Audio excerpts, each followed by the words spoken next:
Hello, here is her chart. And before we get started, I always like to call in sacred space. So, however you do that at home for yourself, um, just making the space sacred. So, I'm going to call in the elements of earth for grounded support while we're investigating new territory and looking at this chart through new eyes and a new perspective. Calling in the element of water for clear, current, reflective abilities. Air for those divine inspirations. The way information can sometimes travel through that element of air. And then fire for that inspiration and action, that enlivening Shakti sort of energy of fire. I'm also calling in, I just brought this up here because when I looked down to call in water, I saw this beautiful grand water trine, which I'll talk about that in a minute. Calling in my higher self, her higher self, and whatever energies want to be present to bring this reading through in a way that is most valuable, meaningful, and bringing the most joy with the information. So we start off by looking at the moon and the south node. So this gives us some clues about the lineage of this sweet child. So for her, she's got the moon in Sagittarius, and the south node is in the 12th house. So the moon in Sag, and then the south node over here in the 12th house. The 12th house is like Pisces. So we call this lineage Pisces job in the Sagittarius tribe. So what the lineage shows us is a skill set or an area of life that even before being born, that this is like a level of mastery that this person is coming into this life with. So as a parent, what you might notice is being super hot, super on fire, and questing. So the Sagittarius is an image of an arrow, and it's on a quest for evolution and expansion. This reminds me of Moana in that movie. If you haven't seen it, oh my God. I cry every time I see it. And she really, because she has that grand water trine, which I'll talk about in a minute, but as the lineage of being a way shower, a quester for truth, expansion, and evolution of consciousness. So having this really direct approach to life and not really caring about the consequence. That's the thing about Sagittarius. It just goes. It is just, if I miss the aim, so what? I'm just going to keep shooting my arrow. You know what I mean? They want to it has this really strong vitality. So I always think about the adrenal glands and the will and the power with Sagittarius as a moon position. So this isn't something that's like this is where the level of mastery is. It's not something that we have to think like, oh, I better. Like if it were Sagittarius rising, it would be a different sense of like, okay, let's make sure that it's not too much, or that the adrenals aren't burning out. But with it as a moon position, it's more like it's just a natural thing. There's nothing we need to do or nothing to watch out for. It's just a noticing of this sort of unending quest for evolution and expansion.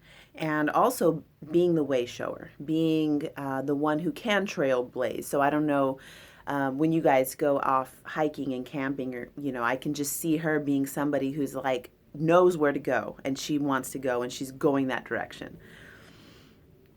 And often it's a good direction. It's with a Sagittarius moon. It's they have this sort of insight as to which direction to go to.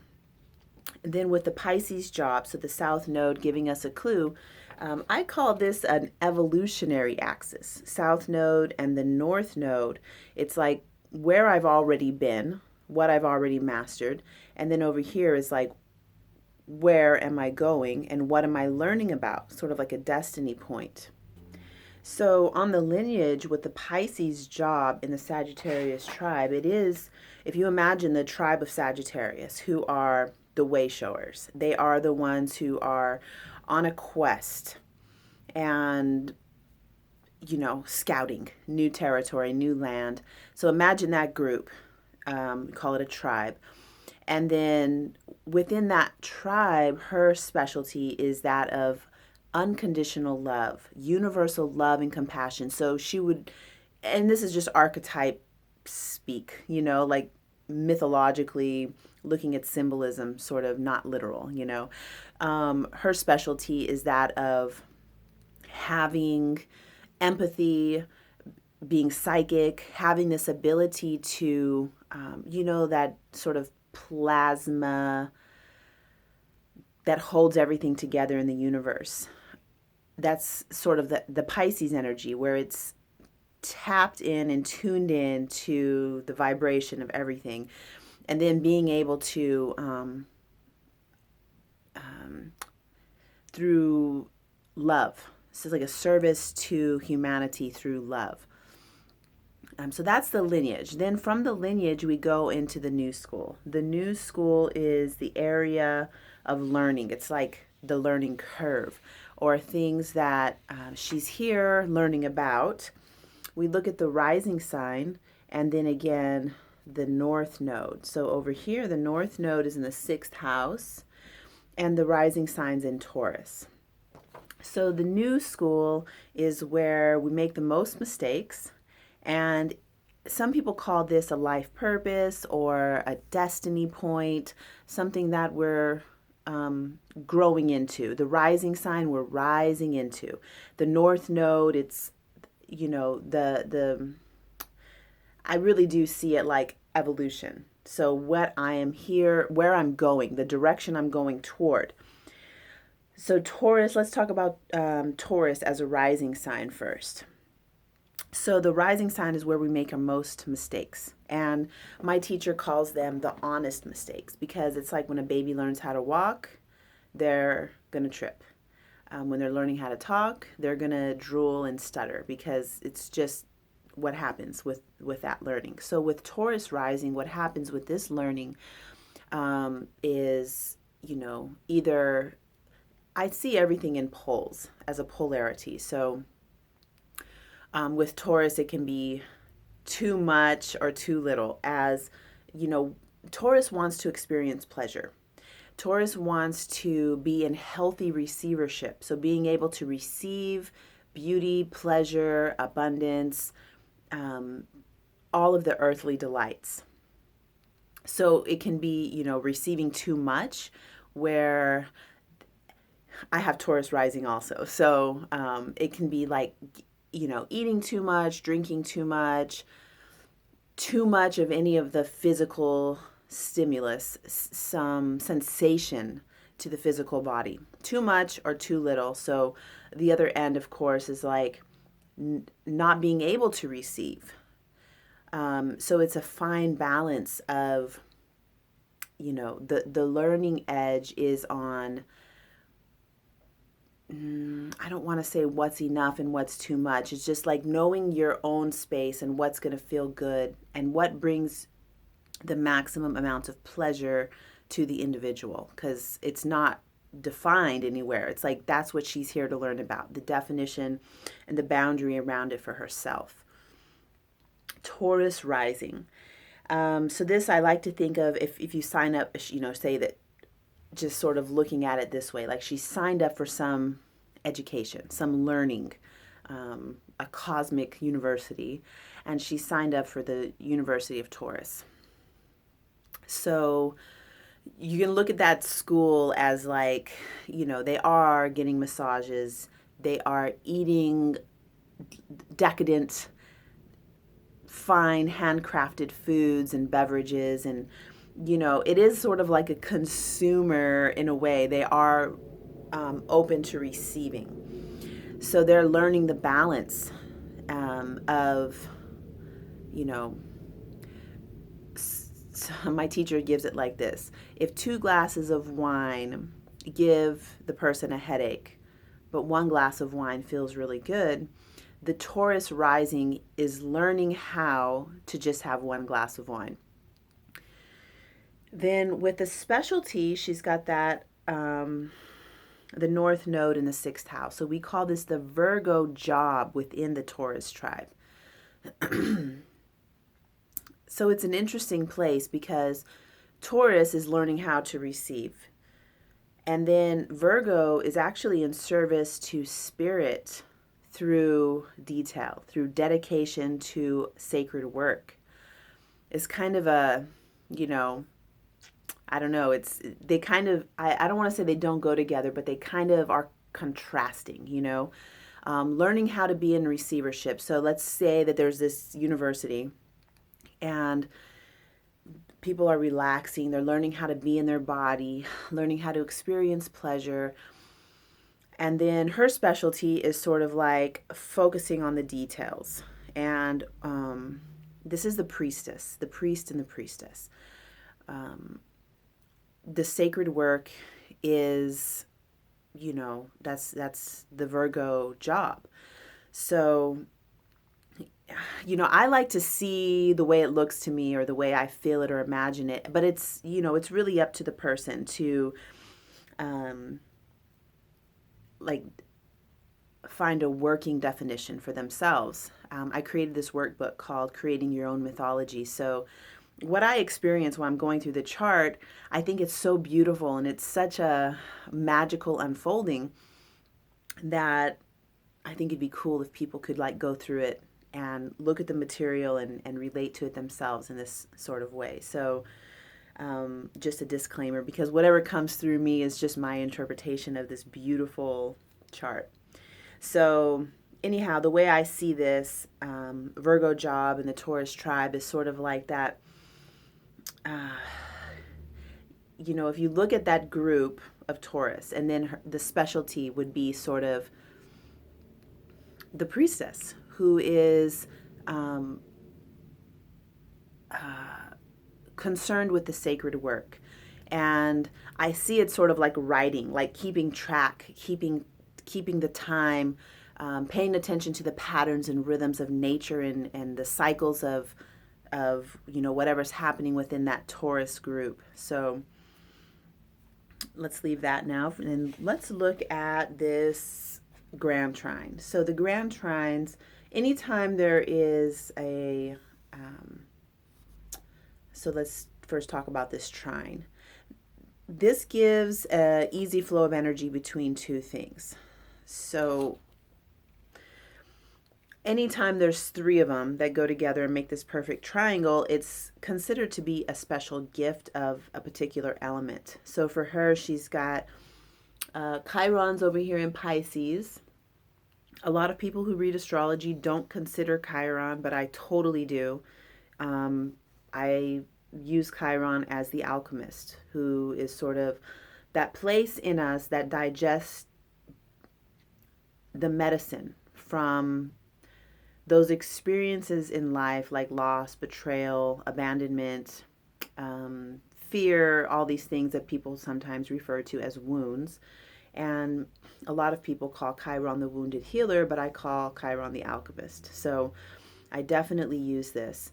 Then she's got Saturn over here in Scorpio, Chiron in Pisces, and Jupiter in Cancer. So the grand trine says that there's this extra gift of water. And I mentioned in that message to you, the Dalai Lama also has a grand water trine. I'm trying to think of any other notable people offhand, but I can't think of any.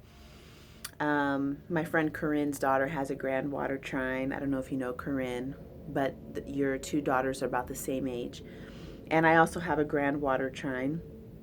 So this is sort of a gift that can become a hindrance if we're not sort of taught or validated for this extra water energy. So we can call it emotions, the sensuality energy, the psychic abilities, the empathic nature. So when you think about water, it sort of fills whatever vessel you pour it into. And it doesn't really have boundaries. It can be spilling over, it can be shaped into a cylinder, it can be shaped into, whatever you pour it into. So some of the things with the grand water trine, being highly sensitive, empathic, dreams being really like no separation between waking and sleeping reality. The way this can become a hindrance is where we just sort of stay bouncing between the things, just because it's a easy flow of energy means that it would be very natural and comfortable just to keep going back and forth between these things.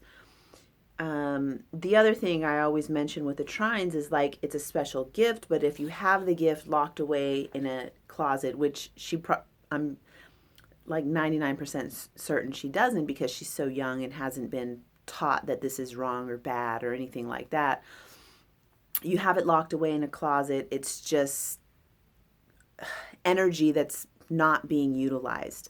So the way that we bring this gift into our life is by acknowledging and consciously working with the energy. So, if you see her, just like going back and forth, like my parents used to call me moody. So it's like super happy, super emo, super depressed, super angry, whatever. It's like, okay, learning emotions. There's this really good book by Osho called Emotional Wellness.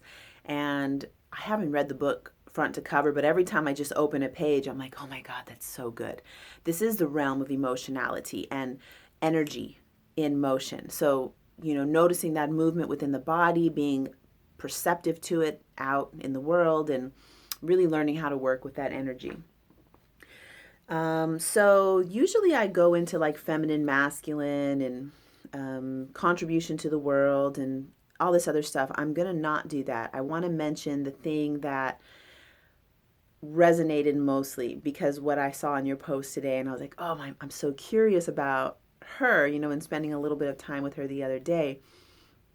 And that was this over here. So Venus, which is it shows us for women, our expression or the way we embody the goddess. And she's got Venus conjunct to Uranus. So whenever two things are put together, they change. It's like alchemy, mixing sugar and water. Now she's got this other thing, because sugar and water by themselves are cool, but when you mix them together, it's like something different. And then she also has this aspecting Pluto, which is also near the midheaven. The midheaven being like if she's walking down the street, this is what would, I think about it like what stands out. Also, it's known as the contribution to the world, or the way this person is best suited to contribute. So she's got that up here in Capricorn. Mostly what I'm seeing is this aspect here. So the aspects show, I call this strategy. So it's a strategy in which to meet the sort of life intentions and the, looking at some of the planets as our goals in life, or, the way we're expressing energy. And then the strategies being the way we're going to sort of like tools for meeting those goals or meeting those life intentions. So let's look at this. Venus is the embodiment, the way she's embodying the goddess. Uranus is that part of us that is, it's cosmic consciousness. It is similar to Aquarius, and I like to use Steve Jobs and Nikola Tesla as my Uranian sort of mascots, because it's that energy of being completely innovative, completely free. It's like a free electron, and it can do anything, it can say anything, And it has this very vast and open, cosmically conscious way of communicating with, um, everything. So, blasting off into the cosmos and being able to perceive things that nobody else can, that energy mixes with her Venus. And her Venus is in the sign of Aries, which is sort of that fierce. Um, Venus is in Aries right now, actually. And this is, bringing out that part of us that is the fierce goddess. It's like raw and direct. And I sometimes will say the word mean because it is not caring so much about the details of things. It's just straight to the point. It can come off a little dry and hot.